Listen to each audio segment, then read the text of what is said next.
All right, shalom, shalom. Continuing on. All right, so Salaki, the video went out. Of course, we give all honor, glory to Yahweh B'Shem Yahushai, Hashem Kadash, and we're gonna continue on. Of course, we the Hebrew Israelites. If we didn't catch it on the other card, we spreading the gospel, right? The good news to salvation is for our people, the people who need salvation, the so-called Negro, Latino, and Native Americans. They are the chosen people of the Almighty Father, whose name is Yahweh in the Paleo Hebrew. You know, and He sent His Son, who the ignorant call Jesus Christ, which is Yahushai, in the holy tongue, right? The holy tongue has power. The Hebrew has power in it, so that's why we speak the Hebrew. You know, and it was foretold that we would be. It was prophesied that His people would come back to Him, and it, you know, we would know who we are in the land of our captivity, and we be speaking our original native tongue. So it's beautiful. It's beautiful. You know, the proof's in the pudding. It's the truth speaks for itself. It says that we will know the truth and we'll be set free. You know, He said, my sheep will hear my voice, and we'll hear a voice in the back of our head and said, this is the way to go and follow. So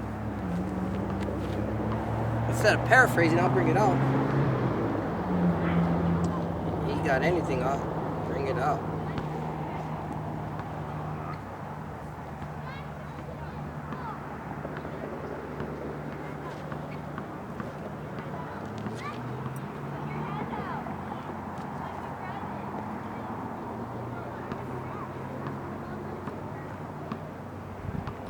Isaiah 30 and 21.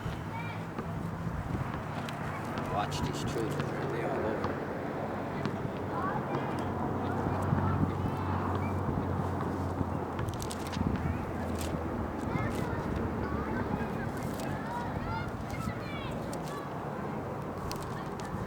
This is Isaiah chapter 30, verse, we'll start at 20. It says, and though the Lord give you the bread of adversity and the water of affliction, yet shall not thy teachers be removed into a corner any more, but thine eyes shall see thy teachers. And it is very evident in this time that we're in, right? That you know, the people are gonna see the teachers, right? The teacher, like, there's an order, right? Everything done in decency and order. As I have been taught, you know, it says, as we are given, freely I give. So this is true. We don't got paid for it like you do at Pastor Porkchop's church, right? You feel all obligated when you don't put nothing in the plate. But it says that we will see our teachers. So as I learn the truth, you know, I teach. We're commanded to teach our brothers and sisters, and it kind of free. It rolls off your tongue freely when you're with the brother, and you know, it's like if you love your brother, you can let him know, bro. Like I seen a brother in the store the other day. He couldn't buy a bag of ice, right? I had some change on me, so I said, "Oh, you need a bag of ice." And he said, "You do that for me?" I said, "I got some change." Right? And to me, the bigger thing was letting him know that he was an Israelite. So, you know, we are now teachers. And the eyes of these people will see us teach. And we will no longer be removed or moved into a corner. Because this truth is the truth. Right? And just like we have learned from the prophets and the elders before us, and the ones that are still standing boldly, right? And still, the Lord has ordained them to stand firm in this word. We see them still, just like the people will see us if we continue sincerely, walking in the light, which is the commandments. The people will see that. This is Isaiah 30:21. And thy ears shall hear a word behind thee, saying, This is the way, walk ye in it. When ye turn to the right hand, and when ye turn to the left. Right? Because this is a narrow path that you gotta walk. Right? Ezra explains in chapter 7, verse 7, right?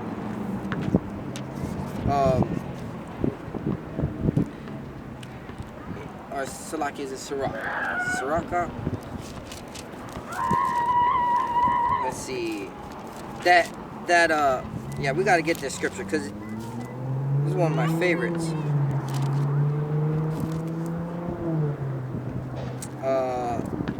Let's see, it's Ezra. It is Ezra.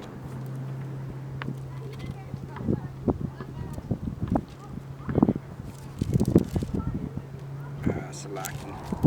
Wait, let me get this out real quick.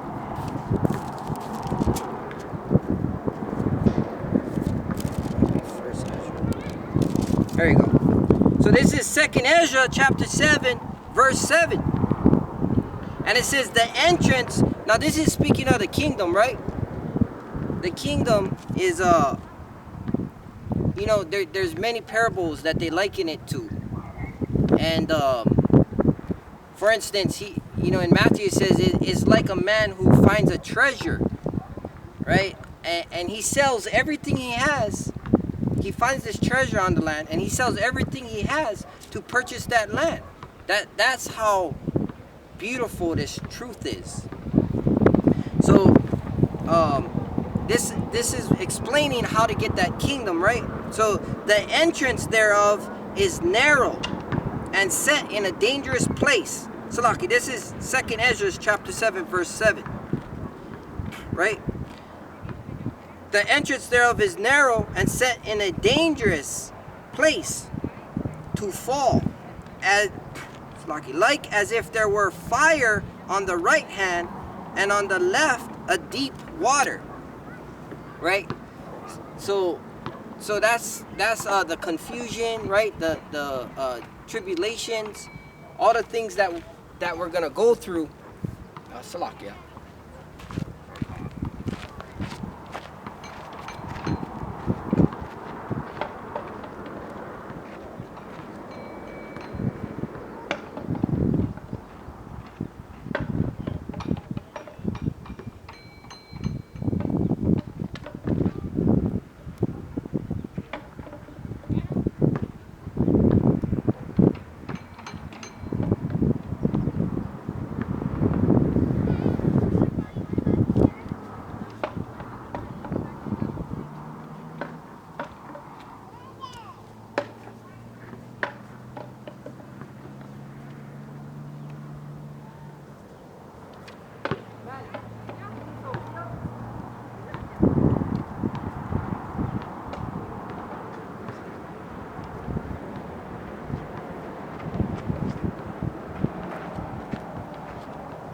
Salaki. You gotta keep an eye on these children.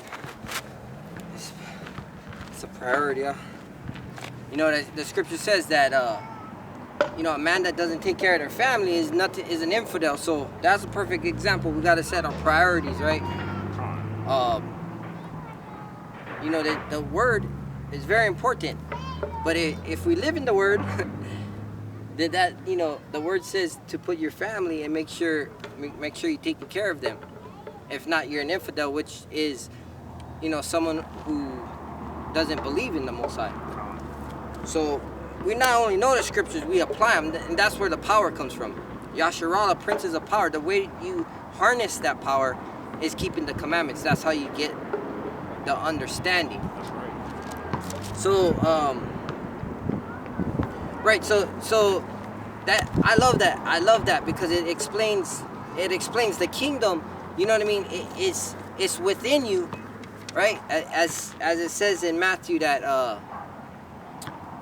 the kingdom, he said, it doesn't come by observation, right?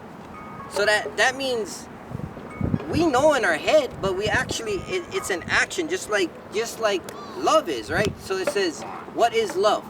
Love, this is the love of God. This is 1 John 5:3, that we keep his commandments. So, and that they're not grievous. So that's an action, right? We can know it in our head, but actually keeping them is gonna bring forth the kingdom, right? Because just like the devils, they're working hard. So if it's in your head and you're not doing no work, then obviously the devils is working harder than you, right? Harder than us. So we need to apply what we know. Study to show thyself approved. Con. Study to show thyself approved. Be diligent. We gotta be diligent, right? The Akim brought out a few lessons ago, like stagnant, right? When you get stagnant, it's like stagnant water. This is called living waters, right? So the living waters, it says when you keep the commandments, living waters will flow out of you. That means it's not stagnant. Living water actually moves. So we need to be applying what we know. 8 says, and one only path between them both, even between the fire and the water, so small that there could but one man go there at once. So that means if you love your brethren, right? If you love your brother, your akh, you can't even carry him on your back. You can let him know the way to go, but you're the only one that can walk on that path because it's so narrow. So we need to make sure that we are sharpening our brethren, but more importantly, walking in it ourselves. Because you can't take anybody on your back. You're gonna fall off. You guys both fall off. It's like blind leading the blind. If that makes sense, right? Blind. They're a little bit worse than that because they're blind. They deaf. And they dumb. Some people just blind. They can hear real good, but the disbelievers are blind to see the truth. They can't stand to hearing it, so they turn their ears off. They deaf to it, and they dumb. They don't have an understanding. No matter how you explain it to them, you can show them an example, and they can't get it. They don't understand it. Right. What is that in?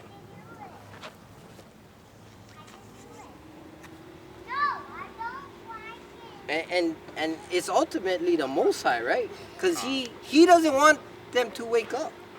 You know what I mean? Like this, that's how beautiful it is that we know the truth. The people look at us like we're crazy, right? The prophets are going to be known as some crazy brothers out there because other people don't have this truth. They look at you, they can't see it, they can't hear it, and they're like, they think that we're preaching and teaching, we are teaching racism. You know what I mean? The Lord is racist. The Most High said that I have chosen a select people to be my people. But out of that people he's chose, 2/3 ain't gonna make it. So, and he says that it's written before time that I've given them eyes not to see and ears not to hear unless they shall be healed. That's written in Old and New Testament. I'm gonna bring that up.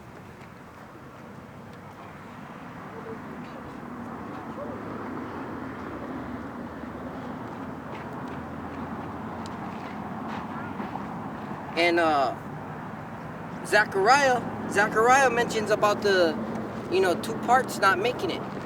So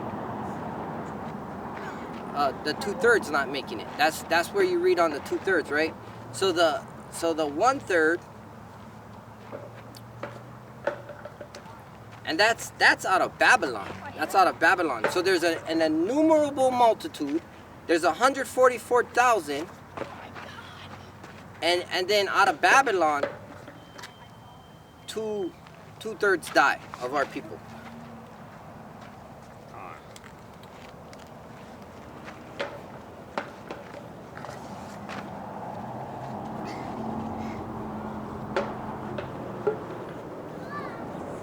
What does it say? Is it Jeremiah? That's the slide you on right now.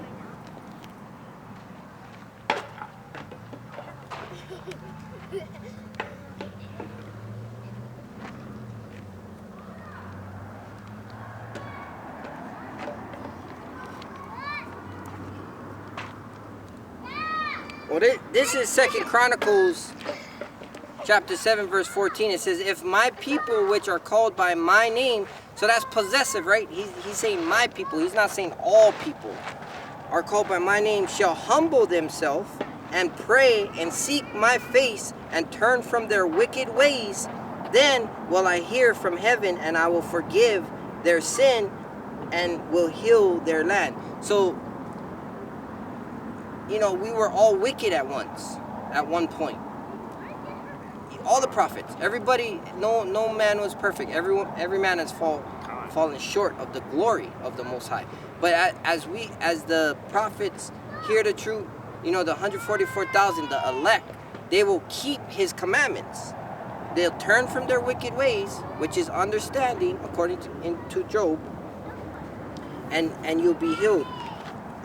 It's not the one I want though, unless ears to hear and eyes to see.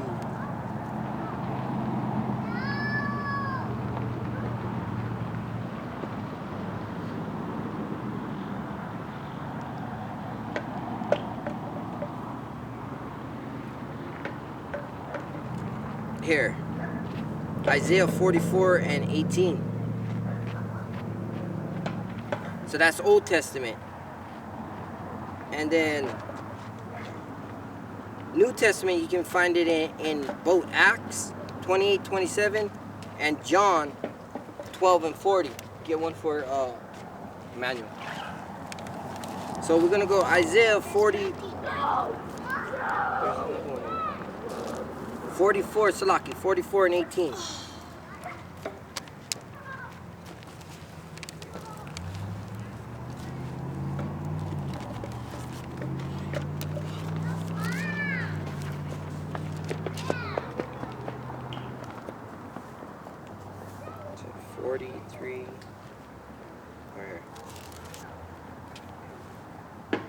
And it reads, they have not known nor understand, for He has shut their eyes that they cannot see, and their hearts that they cannot understand.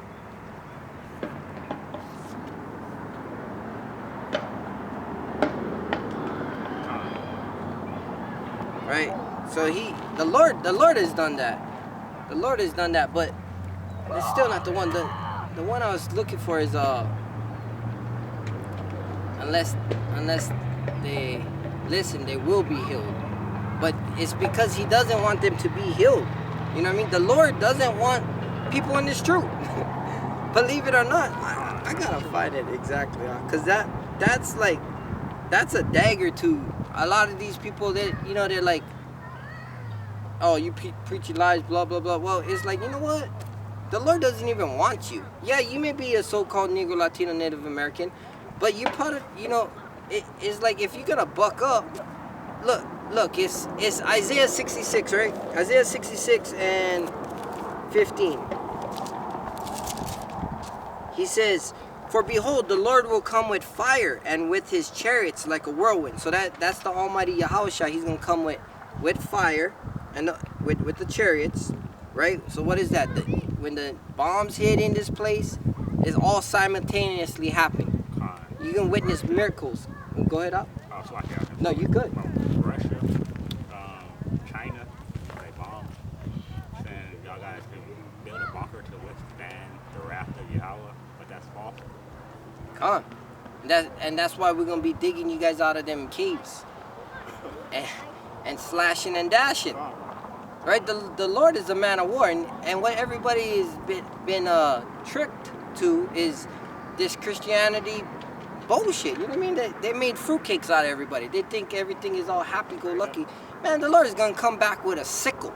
Straight up, he's going to be slicing and dicing.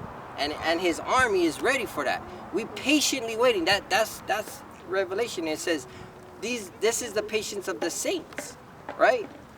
He who leadeth into captivity shall go into captivity. He who killeth with the sword must be killed with the sword. So the saints is ready to kill. But we ain't gonna act on our own precognizance. We're not gonna do according to our mind, because we on the Lord's time. When He cracked the firmament and comes back, hey, all hell is already on the verge of breaking loose. You know what I mean? So we got Isaiah, right? We're on 68 and we're on Salaki 16. It says, for by fire. Oh, let me finish 15. It says he come with chariots, right? Like a whirlwind, to render his anger with fury and his rebuke with flames of fire. So you gotta imagine, with all his people, the 2/3, how pissed off he is. Now these other nations is made to be wicked.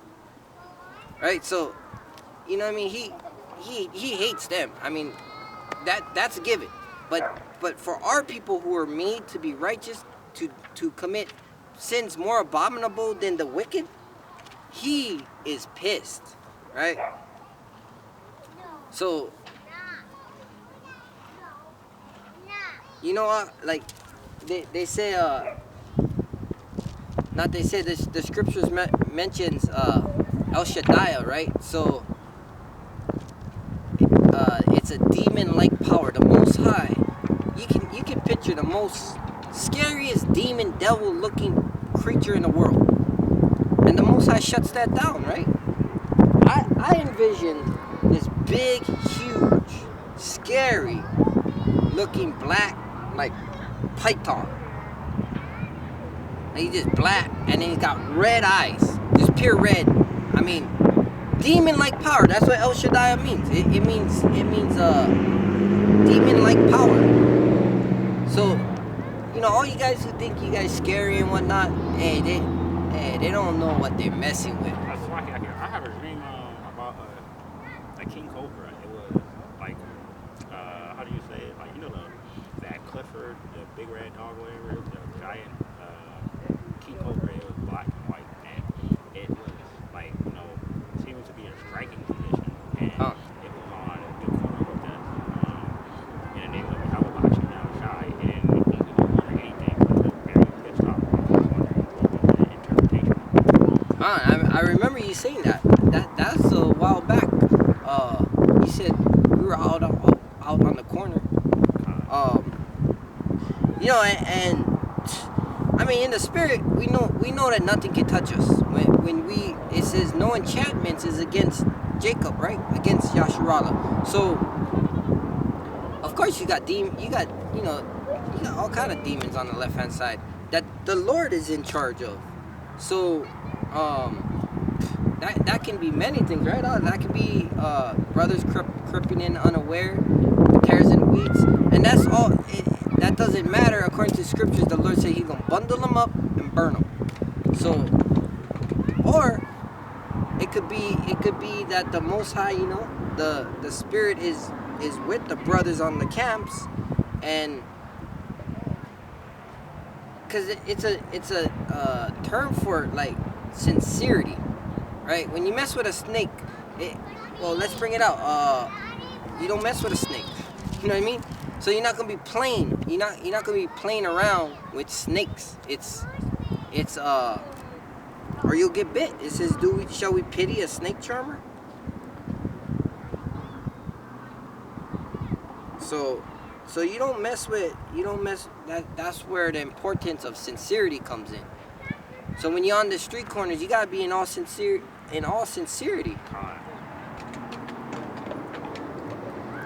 That's true.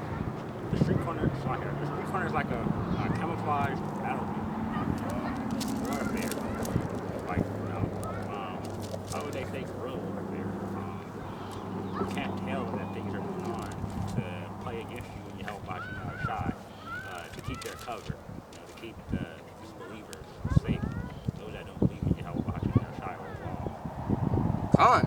And it's no joke. It's no joke. Brothers, when they get cursed, if a brother is working in the truth, right, and he puts up the curse on these devils that coming up. I mean, even if it's our people and they coming up bad, they scoffing or whatever they doing to the prophets.